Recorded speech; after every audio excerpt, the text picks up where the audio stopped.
Assalamualaikum warahmatullahi wabarakatuh. Om Swastiastu, Namo Buddhaya, salam kebajikan. Saya akan mempresentasikan sebuah tugas LKMM pra-TD kelima, yaitu tugas AKU dan SRK.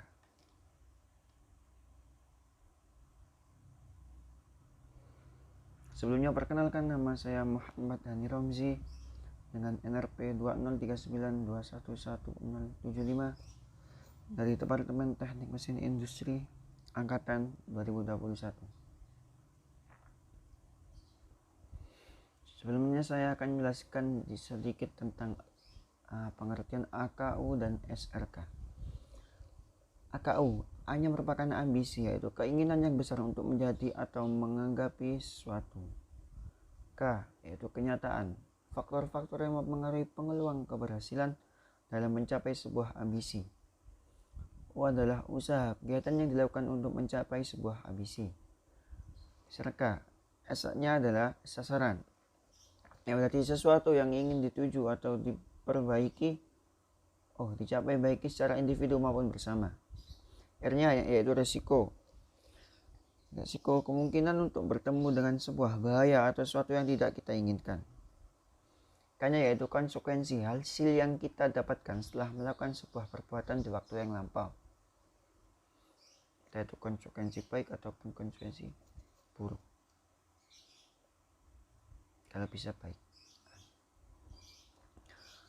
Untuk tahun yang pertama, ambisiku yaitu mendapatkan nilai IP yang memuaskan dan menguasai materi tahun pertama, mengikuti kepanitiaan. Tetapi kenyataannya, saya mengalami kesusahan di berbagai mata kuliah dan harus memahaminya lagi. Jadi memang banyak mata kuliah yang diulang dari SMA, dunia fisika terapan gitu tuh, ataupun matematika teknik lah. Tapi kadang sudah lupa gitu. Jadi usaha yang kita lakukan, yang saya lakukan, harus belajar secara teratur dan efisien. Sasaran di tahun pertama, aku ingin menggapai IP lebih dari 3,5.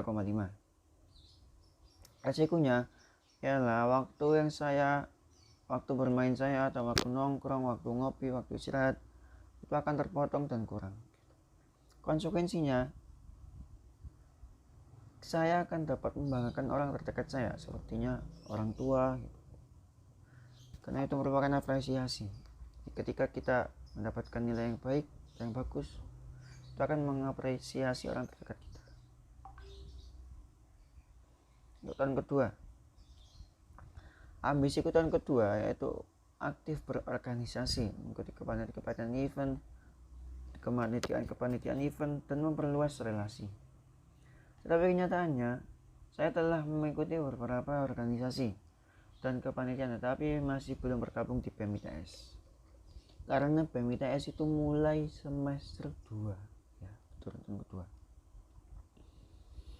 Usaha yang saya lakukan ialah berusaha membagi waktu dengan baik agar tetap fit dan semangat beraktivitas. Jadi ketika kita fit, akan enak untuk beraktivitas yang lain-lain. Sasaran yang kedua yaitu ingin menjadi mahasiswa yang aktif di bidang organisasi atau bidang ilmiah.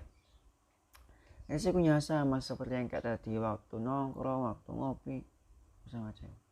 Waktu bermain, waktu istirahat akan terpotong. Tapi konsekuensinya kita akan memiliki jiwa teamwork yang tinggi dan menjadi motivasi saya untuk menjadi lebih baik dan menjadi kebanggaan orang tua. Seperti yang tadi, akan mengapresiasi orang tua kita. Jadi kayak orang tua itu bangga, kita sama-sama senang, bahagia.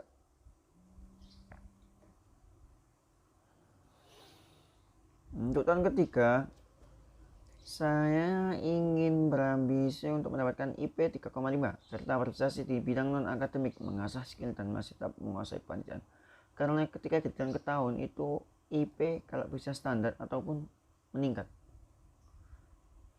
biar kita lulus dengan baik gitu. Dan kenapa ketika di tahun ketiga aku masih ikut kepanitiaan? Karena memang kepanitiaan itu suatu bekal kita untuk kedepannya.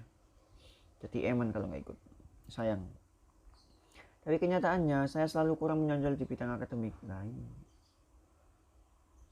Ya, true story. Usahanya saya akan membagi waktu dengan bidang akademik.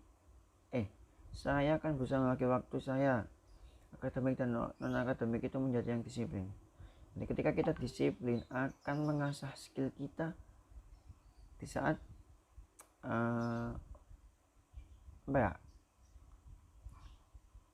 mana segala waktunya. Jadi biar kita terstruktur. Untuk sasaran di tahun ketiga, aku ingin menjadi mahasiswa yang aktif di bidang non akademik dan menjadi orang yang mempunyai skill bakat tertentu. Karena skill dan bakat itu akan berguna bagi kita ketika setelah lulus. Kalau nggak punya skill dan bakat, itu yang susah. Saya punya sama seperti kayak tadi, waktu nongkrong, waktu bermain, waktu tidur itu berkurang. Konsekuensinya kan kita ketika punya skill atau bakat tertentu, kita akan punya penghasilan sendiri dan dapat membanggakan orang tua serta mendapatkan relasi yang banyak. Jadi ketika kita aktif di mana-mana, punya skill dan bakat, semua orang itu akan, oh, anak ini bisa diandalkan di gini. Jadi kayak berguna bagi orang lain, biar sama-sama enak. Untuk tahun keempat, ambisiku mendapatkan nilai IPK yang memuaskan dan dapat menyelesaikan tugas akhir tepat waktu. Karena ini tahun terakhir ya, IP itu menentukan Anda kumlot atau tidak. Gitu. Jadi kalau bisa baik. Tapi kenyataannya saya ini mungkin loh. Nggak masih, ini aslinya mungkin. Kesulitan dalam membagi waktu dan menjadi terlalu santai dalam mengerjakan tugas akhir. Di kedepannya kita akan mencoba untuk lebih baik. Untuk usaha yang saya lakukan akan memaksimalkan mungkin untuk manage waktu dengan baik serta menjadi pribadi yang disiplin. Begitu. Untuk sasaran di tahun keempat, saya ingin lulus tepat waktu, menjadi mahasiswa kumlot dan memiliki IPK lebih dari 3,5. Nah, itu akan dikenang selalu untuk masa depan. Karena itu sebuah kelulusan yang kayak sangat sakral. Resikonya masih tetap kayak tadi, waktu bermain kurang, waktu ngopi kurang, kesehatan kurang stabil. Tapi kan kita bisa menjalaninya dengan baik, insya Allah. Untuk konsekuensinya, ketika kita lulus dengan predikat yang baik, mahasiswa yang baik, mahasiswa disiplin, kita akan menjadi kebanggaan orang terdekat, mampu bersaing di dunia kerja dan memiliki nilai sesuai standar yang dibutuhkan di dunia kerja. Karena kita setelah kuliah akan menentukan antara kita di dunia kerja ataupun kita melanjutkan di dunia perkuliahan lagi. Begitu. Ataupun rabi nikah, ya nggak tahu teman-teman.